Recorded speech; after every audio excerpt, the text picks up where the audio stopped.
72 Sold is all about home, so we decided to test some home products. We're in the kitchen, the heart of the home.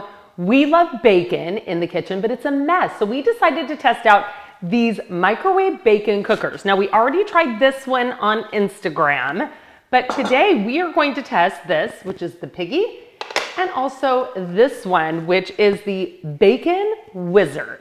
Take a look.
Okay, so final verdict, they all cooked pretty well. This one we had to add 2 minutes to get it crispy, but once we did, it was really good. This one cooked up pretty good.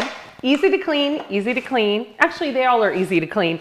This one probably came out the best at first, but really, they're all under $25, so worth your money.